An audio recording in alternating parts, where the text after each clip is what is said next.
For some time now, we have been reporting on the deteriorating conditions of several bridges within Belize City, including the Haulover Bridge.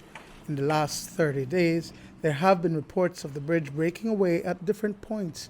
And so, out of an abundance of caution, the Ministry of Infrastructure Development and Housing is putting in place vehicular load restrictions. Over the last 30 days, we have experienced 3 different failures on the existing Haulover Bridge itself. And that has raised some concern for me, which I have shared with the ministry.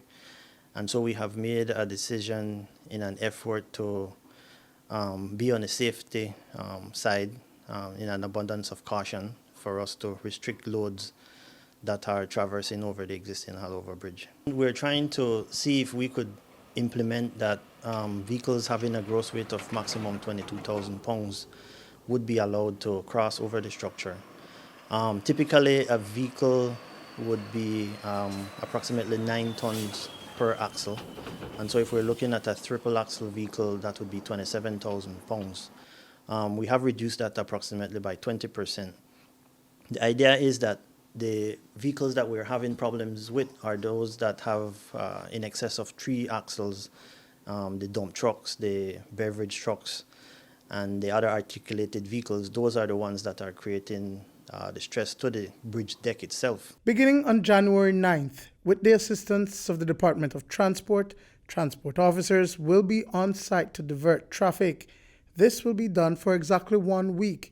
Thereafter, violators will be ticketed. I've discussed with the Chief Transport Officer for us to have a checkpoint at the airport junction and also one at Chetamal Street so that we could divert traffic commencing next week, Monday the 9th, so that they don't reach all the way to the Haulover Bridge and have to turn back. There are some exceptions being made. Engineering coordinator for the Ministry of Infrastructure Development and Housing, Moody, explains. We are open to having passenger cars, pickup trucks, vans, smaller, lighter weight vehicles to pass through. And the exception we have is the passenger buses, because we know that we have a lot of commuters from the north, from the Orange Rock and Corozal district, from right within Lords Bank and Ladyville, that traverses to Belize City every day. And we don't want to create a problem for passengers. And so we are going to allow buses to pass through and to traverse and exit the Belize City area. It's been 13 months since the new bridge has been under construction. It's on schedule, with the completion date set for sometime around the end of this year, replacing the existing 75-year-old bridge.